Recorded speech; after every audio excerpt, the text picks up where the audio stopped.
What's going on, Giants Nation? This is Tim with Online Big Blue, bringing you the best in New York Giants sports talk and entertainment.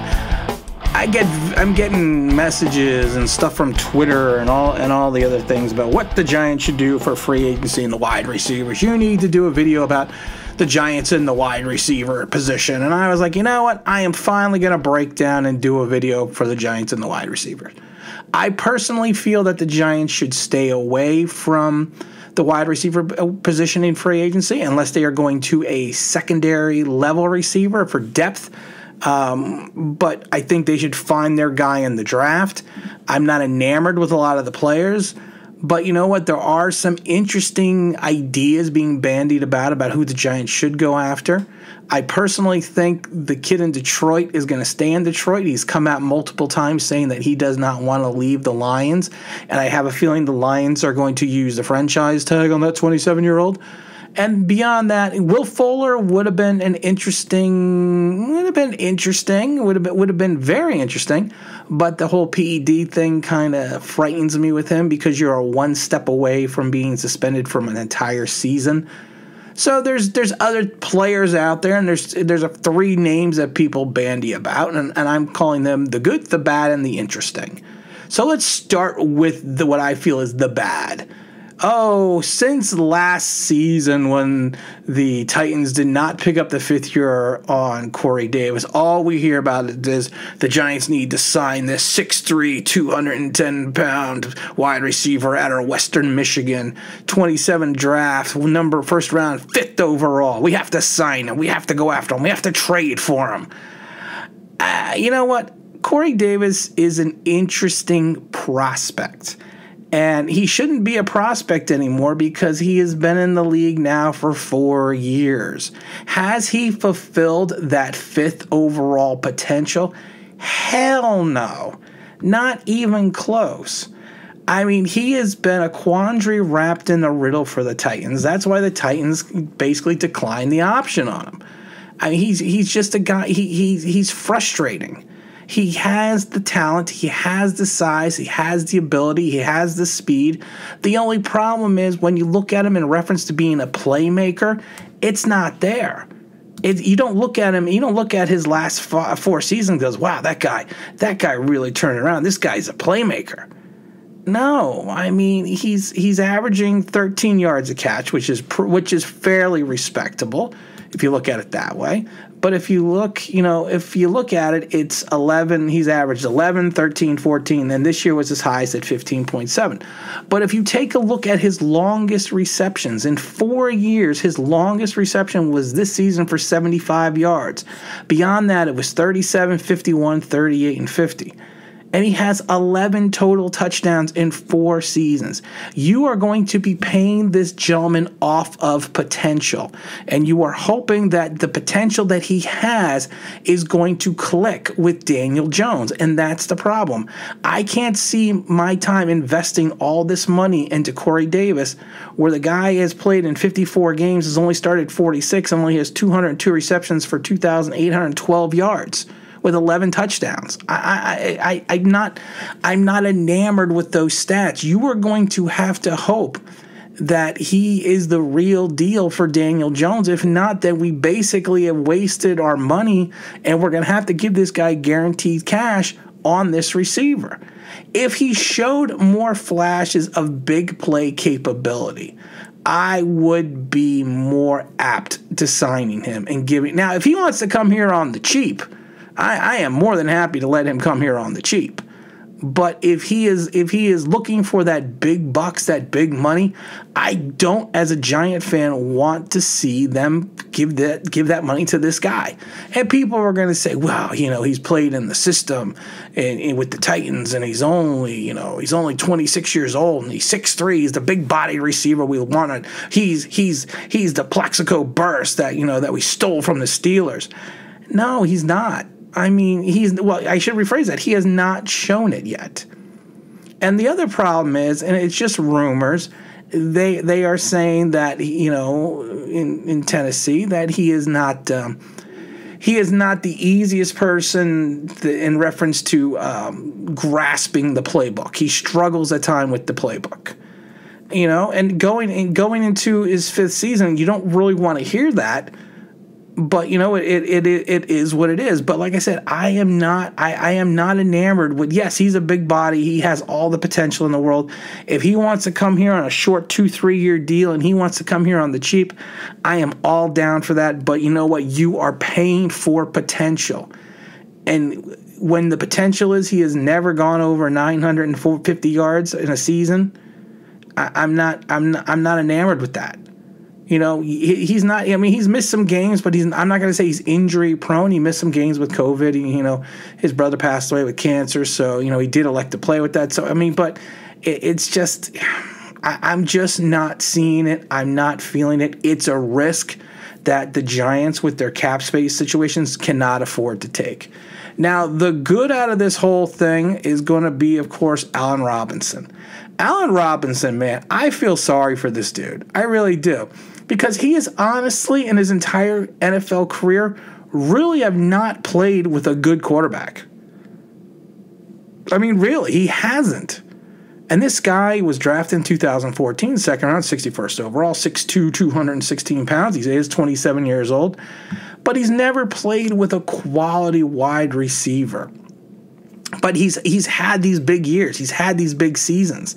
I mean, if you go back and look at it, he had an okay rookie season, but then he followed up with that monster 15 season where he was still, even with a bad, playing, Blake Bortles had a good year that year, but he still had over 1,400 yards, 14 receptions, had a 90-yard touchdown pass. It kind of fell off the planet a little bit. It came back down to earth with the 73 receptions for 883 yards, but again, I don't blame him. He tore his ACL, of course, in 17. He bounced back with an okay season in 18, which you kind of figure you would, but then even with Mitchell Trubisky and Nick Foles, 2 seasons in Chicago, he's got 98 receptions for 1,147 yards and 7 touchdowns. And again, he had 102 receptions for 1,250 yards and 6 touchdowns. So he's a professional. He is a guy that you want to kind of have. You know what? He is the guy, and I don't want to jinx him with this, but he is the Golden Tate that you wanted to have. We wanted to have the Golden Tate that was 27 years old, not the Golden Tate in his 30s. This is a guy who still has the ability, who can still make the plays, who can still stretch the field, who is the big body target that the Giants are looking for, who has good hands. Over his career right now, he's got 457 receptions for almost 6,000 yards and 39 touchdowns. He is a guy, if we are going to spend our money, probably we should spend our money on him. Here's the only thing, and it's an interesting little tidbit, and most people aren't going to understand this because I've torn my ACL. He tore his ACL in 2007 in Week 1 against the Texans off a 17-yard reception. He was placed on the injury reserve back in September 2007. Like I said, then he came back and signed that 3-year, $42 million contract with the Bears. I always get worried when a guy, and especially a wide receiver, tears his ACL. I worry about him 5 years after the tear because of the fact that you are putting stress on that ACL.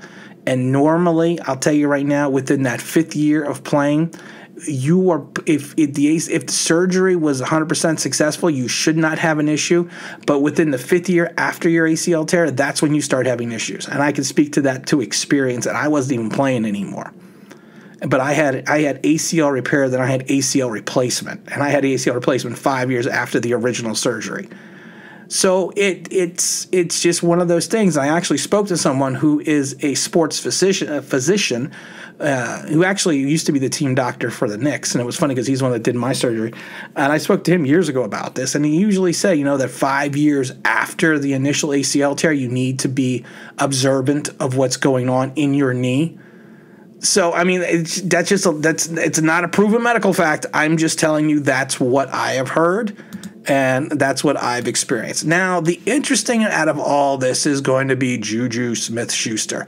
I did a video, oh my God, I did a video a while ago where I said that I did not want Mr. Smith-Schuster. I did not want him at all. I didn't even want to see him because there was always rumblings that the Giants should go out and trade for him. And I was 100% dead set against that. I mean, but the kid is 24 years old, 6'1", 215 pounds out of USC.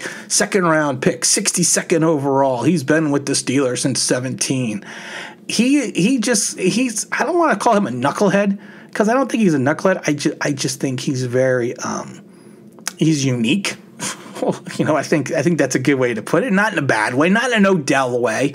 I don't want people to be going crazy. Oh, he's unique in an Odell way. No, he's just a unique type guy. And he's had a unique career. I mean, he had a great rookie season where he had the 917 yards, 58 receptions, 7 touchdowns. He followed up with that sophomore season of 111 with 1,426, you know, for 7 touchdowns again.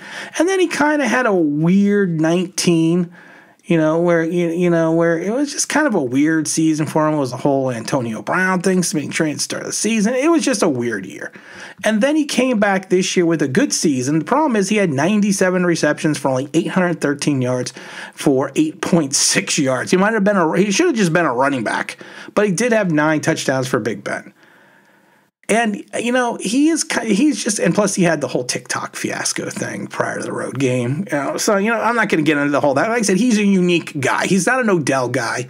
And honestly, I didn't even think Odell was that bad of a guy when it came to the Odell antics. So we're not even going to 100% get it. We're not 100% even going to get into that. But I'll tell you right now, the way the Steelers have been drafting wide receivers and the way they've been panning out, I do not think they are going to keep Mr. Juju. I don't think they're going to. I think they're going to let him walk. And I think for the Giants, it would be an interesting pickup because at 6, he's not the largest target, but he is 6'1", 215 pounds. He's not going to be as big as Allen Robinson, but he has that potential. You know, he scored 27 touchdowns so far in his career for 308 receptions for 3,726 yards. So he's got that play, and he's got that big play making ability that the Giants have been solely lacking since Odell Beckham. I mean, he's got 2 receptions of 97 yards and 1 for 76 for touchdowns. So, and he can return punts. If you remember in his rookie season, he had a 96-yard, I think was it a punt return? No, it's kickoff return. I'm sorry. He can return pickoffs if you choose to have him, but he did have that 96-yard kickoff return for a touchdown in his rookie season. He did a little bit of fumbling initially. He fumbled 3 times this year, but you know what? I think he just needs out of Pittsburgh. I think he just needs to move out. And he's shown that he is a big play receiver because he just played against Cleveland at 13 catches for 157 yards and a touchdown in the loss. So he has that ability. And again, if we are going to invest our cap space, and right now we're not sure what the amount's going to be, but if we are going to, and like I said, if we're going to move forward with the maturation of Daniel Jones, I think Mr. Smith Schuster, can't even speak today, I think he would be an interesting candidate to bring in for the Giants because, like I said, he would be more of a Plax signing than anything else. That we want the Corey Davis signing to be. But I think out of the 3, like I said, I would have to lean towards the professional Allen Robinson, and then I am not against bringing in Juju. I'm really not. I think if you want a quality receiver that it has the most upside out of all of them, it's going to be Juju Smith-Schuster. And again, this is Tim with Online Big Blue, bringing you the best in New York Giant sports talk and entertainment. And as always, if you could subscribe, if you could ring that bell, I think you know what that means. That'd be awesome.